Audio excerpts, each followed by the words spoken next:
नमस्कार दोस्तों, वीसीसी सागर में आपका स्वागत है।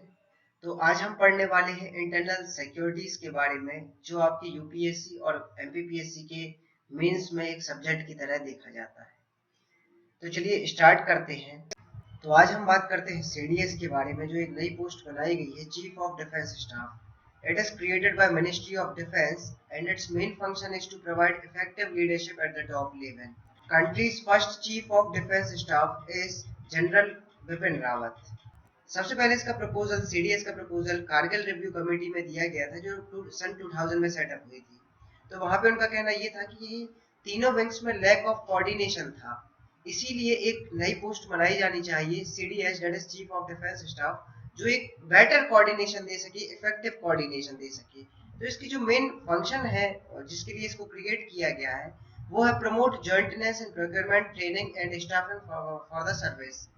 Second one is the for the optimal utilisation of resources, resources को बहुत ही अच्छे से यूज करना। तीसरा, promote use of indigenous equipment by the service. अब जो सीडीएस पोस्ट है, CDS will head the department of military affairs. तो देखिए, मिनिस्ट्री ऑफ डिफेंस के अंदर आता है डिपार्टमेंट ऑफ मिलिट्री अफेयर्स। तो डिपार्टमेंट ऑफ मिलिट्री अफेयर्स का जो हेड रहेगा वो सीडीएस रहेगा, created within the ministry of defence and function as its secretary. Secretary की तरह ये सीडीएस काम करेगा। ये एक प्रिंसिपल एडवाइजर है तीनों सर्विस की तरफ से। और दूसरा, जो बाकी तीन सर्विस है हमारी, वो कंटिन्यू एडवाइस करती रहेंगी डिफेंस मिनिस्टर्स को अपने रिस्पेक्टिव मैटर्स में, लेकिन एक इफेक्टिव कोऑर्डिनेशन के लिए यहाँ पे सीडीएस को बनाया गया है। अगर हम मिलिट्री अफेयर्स की बात करते हैं, तो यहाँ पे भी एक माइनर चेंज हुआ है, वो भी हम देख लेते हैं। Institute for defence studies and analysis, that is IDSA.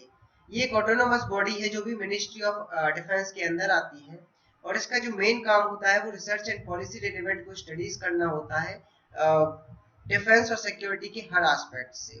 तो रिसेंटली आईडीएसए का नाम चेंज कर दिया गया है, और अब इसको चेंज करके रख दिया गया है Manohar Parrikar institute for defence studies and analysis. अब हम बात करते हैं यूएपीए एक्ट 2019 की, unlawful activities prevention amendment act 2019।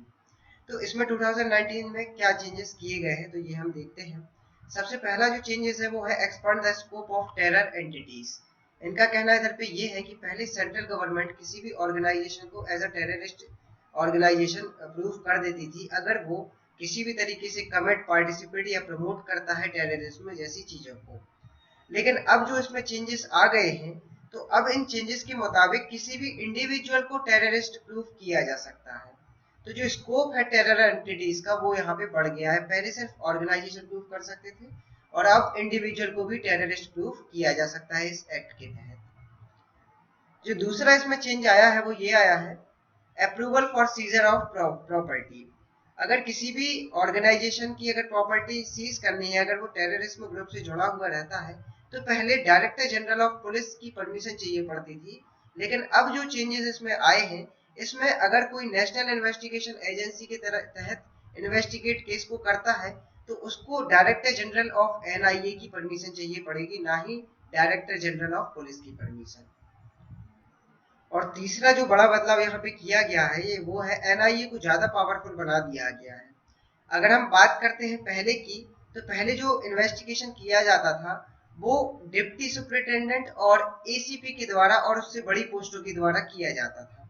लेकिन अब जो इसमें चेंजेस आ गए हैं, वो एनआईए के ऑफिसर द्वारा, और वो ऑफिसर जो इंस्पेक्टर और उससे ऊपर वाली पोस्ट पर है, तो वो अब इस केस को इन्वेस्टिगेट कर सकते हैं। तो आप देख सकते हो यहाँ पे एनआईए की पावर बढ़ा दी गई है। एनआईए अमेंडमेंट एक्ट 2019, तो कुछ एनआईए में भी चेंज किए गए हैं। आपको पता होना चाहिए कि जो एनआईए एक्ट है वो 2008 में बनाया गया था, आफ्टर 26/11 मुंबई टेररिस्ट अटैक। इसके बाद ही इसका गठन हुआ था। और जो एनआईए है वो सीबीआई से ज्यादा पावरफुल है। एनआईए के पास एक ऐसी पावर होती है जिसमें वो किसी भी इंडिविजुअल को अरेस्ट कर सकती है without needing permission from its government. अब एनआईए में हम देखते हैं चेंजेस क्या हुए हैं। तो पहला चेंजेस जो है वो enhance the scope of offences. तो यहाँ पे कुछ शेड्यूल में मेंशंस है एक्ट कि किस किस में एनआईए इन्वेस्टिगेशन कर सकता है। तो जैसे कि human trafficking, offences related to counterfeit currency और बैंक नोट्स, मैन्युफैक्चर और sale of prohibited arms, cyber terrorism offences under explosive substance act 1908। ये कुछ शेड्यूल में मेंशन है, अगर इससे रिलेटेड कोई भी क्राइम वगैरह होता है तो उसमें एनआईए इन्वेस्टिगेट कर सकता है। दूसरा जो यहाँ पे बदलाव किया गया है वो है enhance the jurisdiction of the NIA. तो यहाँ पे एनआईए में कुछ ऐसे चेंज किए गए हैं कि एनआईए की team investigation outside of India भी कर सकती है अगर इंटरनेशनल ट्रीटीज हमारी उस कंट्रीज के साथ होती है। तीसरा जो यहाँ पे चेंज किया गया है वो है additional provision for special courts. तो यहाँ पे सेंट्रल गवर्नमेंट सेशन कोर्ट्स बना सकता है एज अ स्पेशल कोर्ट, जो किसके अधीन आएगा, chief justice of high court के अंडर ही वो काम करेगा। और स्टेट गवर्नमेंट को भी पावर दी गई है कि वो भी इस तरीके के सेशन कोर्ट्स बना सकते हैं। तो अब हम जानेंगे कुछ स्पेशल प्रोटेक्शन ग्रुप एक्ट के बारे में। एसपीजी एक्ट जिसे हम बोलते हैं, ये एक तरह का सिक्योरिटी ग्रुप माना जाता है। It amends special protection group act 1988, जो बना था बीरबल नाथ कमेटी 1985 के रिकमेंडेशन पर। तो अगर हम इसके कुछ चेंजेस पे बात करते हैं तो वो चेंजेस ये हैं कि SPG will continue to provide security to the prime minister and members of his immediately family residing with him at his official residence. तो जो प्राइम मिनिस्टर है और उनकी जो फैमिली है उनको सिक्योरिटी प्रोवाइड कराई जाएगी अंडर एसपीजी। और दूसरा, जो फॉर्मर प्राइम मिनिस्टर और उनकी फैमिली है उनको भी सिक्योरिटी प्रोवाइड कराई जाएगी, लेकिन 5 साल के लिए। तो गाइस, ये था हमारा लेक्चर इंटरनल सिक्योरिटीज के ऊपर। अगर आपको अच्छा लगा हो और इस तरीके के लेक्चर आपको और चाहिए हो तो आप कमेंट बॉक्स में हमको बता सकते हो। और यदि आपको ये लेक्चर पसंद आया हो तो प्लीज आप इसको लाइक, शेयर और सब्सक्राइब कर सकते हैं। और नोट्स और पीडीएफ के लिए आप हमारे टेलीग्राम चैनल से जुड़ सकते हैं, जिसकी लिंक डिस्क्रिप्शन में दी हुई है। Thank you very much.